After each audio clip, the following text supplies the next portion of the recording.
Hello पढ़ाई करने वाले मित्रों, मैं डॉक्टर भारती परमार अपने learning platform visual art and GK tutorial पर आपका स्वागत करती हूं। दोस्तों, आज का वीडियो है समकालीन और आधुनिक कलाकारों के प्रश्नोत्तर का भाग 4। इससे पहले इनका संक्षिप्त परिचय का एक वीडियो मैं बना चुकी हूं। अगर आपने वो नहीं देखा है तो वो ज़रूर देख लें, क्योंकि उसके बाद अगर इस वीडियो को देखेंगे तो ये वीडियो एक तरह से रिवीजन है। तो आइए देखते हैं इस वीडियो के प्रश्नोत्तर। और अगर ये वीडियो आपको पसंद आता है तो प्लीज़ इसे लाइक करें, अपने स्टडी ग्रुप में शेयर करें, और अभी तक मेरा चैनल सब्सक्राइब नहीं किया है तो सब्सक्राइब करके बेल आइकन प्रेस कर दें, जिससे जो भी वीडियो मैं अपलोड करूं उसका नोटिफिकेशन आपको मिलता रहे। तो आइए देखते हैं प्रश्नोत्तरों को। अगर आप पहला वीडियो देखकर इस वीडियो को देख रहे हैं तो मेरे साथ इन प्रश्नों को सॉल्व करते जाइए और फिर लास्ट में बताइएगा कि आपके कितने प्रश्न सही हुए हैं। पहला प्रश्न है, मदन लाल नागर किस नाम से विख्यात हैं? तो ये विख्यात थे ऑप्शन ए लखनऊ के चितेरे। इन्होंने लखनऊ पे बहुत चित्रण किया, इसलिए इन्हें लखनऊ का चितेरा कहा जाता था। प्रश्न 2 है, मदन लाल नागर ने कला का अध्ययन कहाँ से किया था? तो इन्होंने अपनी पढ़ाई की थी लखनऊ से। आंसर है ऑप्शन ए लखनऊ। अगला प्रश्न है, किस कलाकार ने ब्रिटिश मूर्तिकार लियोनार्ड जेनिंग्स से 1908 में शिक्षा प्राप्त की थी? तो इसका आंसर है ऑप्शन ए असित कुमार हल्दर। असित कुमार हल्दर ने ब्रिटिश मूर्तिकार लियोनार्ड जेनिंग्स से मूर्तिकला सीखी थी 1908 में। अगला प्रश्न है, किस कलाकार ने 1909 से 1911 के मध्य अजंता की प्रतिकृतियां तैयार की थी? तो ये प्रतिकृतियां बनाई थी ऑप्शन सी असित कुमार हल्दर जी ने। आंसर है इसका ऑप्शन सी। अगला प्रश्न है, असित कुमार हल्दर ने किस वर्ष बाघ गुफाओं की प्रतिकृतियां बनाई थी? तो इन्होंने अजंता की प्रतिकृतियां भी बनाई थी और बाघ गुफाओं की भी बनाई थी, जिसका डिटेल मैंने आपको पहले वीडियो में दिया है। और इन्होंने बनाई थी बाघ गुफाओं की प्रतिकृतियां 1921 में। आंसर है ऑप्शन ए 1921। अगला प्रश्न है, छितेंद्रनाथ मंजूमदार का जन्म कहाँ हुआ था? तो इनका जन्म हुआ था मुर्शिदाबाद में। आंसर है ऑप्शन ए मुर्शिदाबाद, जो पश्चिम बंगाल में पड़ता है, वहाँ इनका जन्म हुआ था।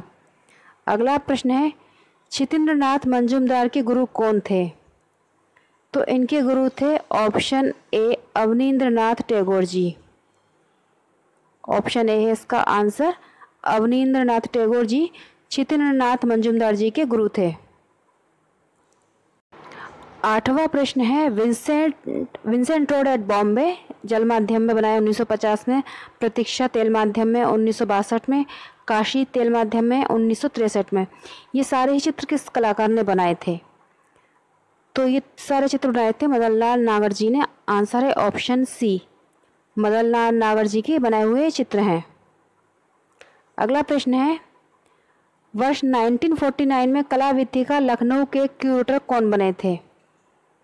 तो इसका आंसर है ऑप्शन सी, मदन लाल नागर जी बने थे 1949 में कला विथिका लखनऊ के क्यूरेटर।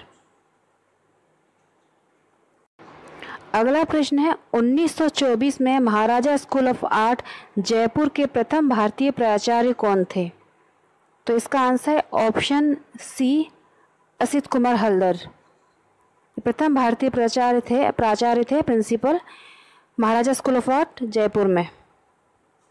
अगला प्रश्न है, असित कुमार हल्दर ने किस कलाकार के साथ मिलकर 1914 में जोगीमारा की प्रतिकृतियां तैयार की थी? तो जोगीमारा की गुफाओं की प्रतिकृतियां बनाई थी असित कुमार हल्दर जी ने समरेंद्रनाथ गुप्त जी के साथ मिलकर। आंसर है ऑप्शन बी, समरेंद्रनाथ गुप्त।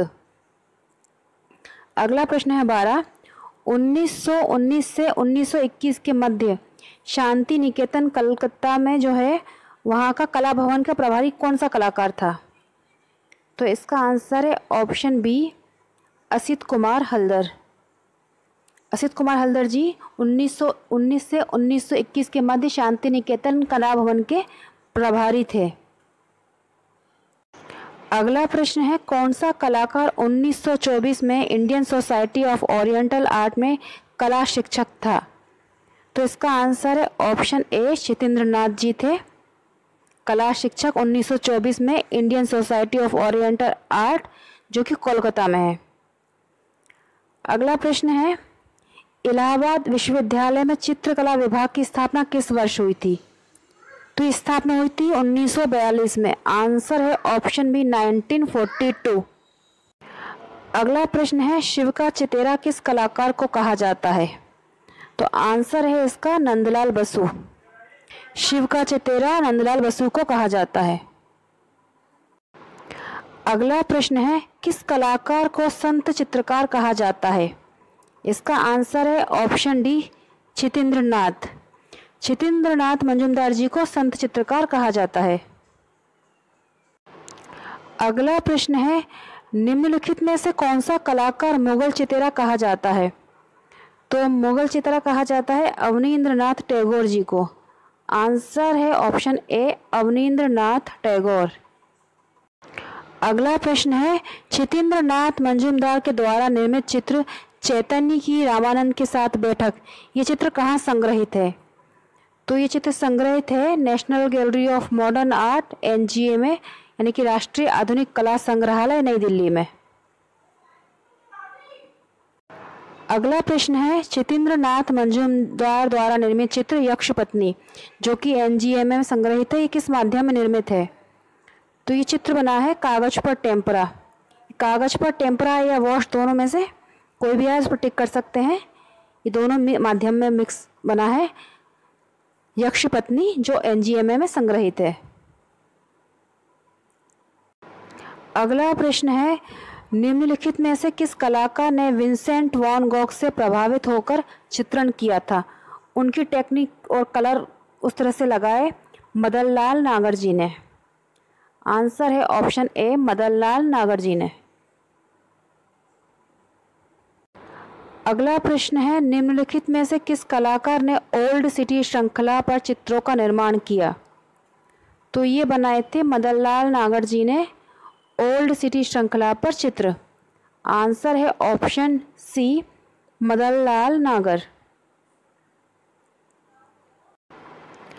अगला प्रश्न है, निम्नलिखित में से किस कलाकार को एन ओल्ड सिटी चित्र पर 1964 में ललित कला अकादमी का राष्ट्रीय पुरस्कार प्राप्त हुआ था?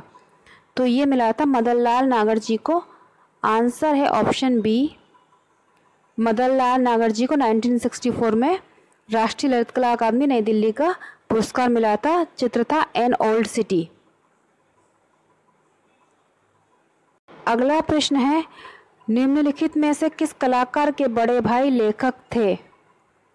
तो आंसर है ऑप्शन ए, मदन लाल नागर जी के बड़े भाई अमृत लाल नागर भारत के प्रसिद्ध लेखक थे। अगला प्रश्न है, असित कुमार हल्दर की मृत्यु कहाँ पर हुई थी?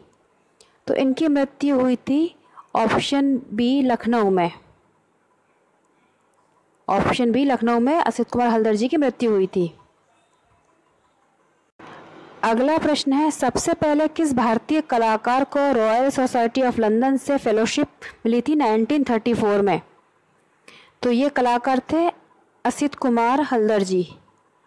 आंसर है ऑप्शन ए, असित कुमार हल्दर जी को सबसे पहले ये भारतीय थे जिन्हें रॉयल सोसाइटी ऑफ लंदन से फेलोशिप मिली थी 1934 में। तो दोस्तों, ये थे 25 महत्वपूर्ण प्रश्न। और अगर आपने इस कलाकारों का संक्षिप्त परिचय का वीडियो नहीं देखा है तो वो ज़रूर देख लें, क्योंकि उसको देखने से आपको थोड़ा सा डिटेल मालूम चलता है। उसके बाद आप क्वेश्चन आंसर को पढ़ते हैं तो एक रिवीजन हो जाता है और थोड़ी सी जानकारी अच्छी हो जाती है। और अगर आपको वीडियो पसंद आया हो तो प्लीज़ इसे लाइक ज़रूर करें और कमेंट करके बताएं। अच्छे से अपनी पढ़ाई करते रहें। जय हिंद।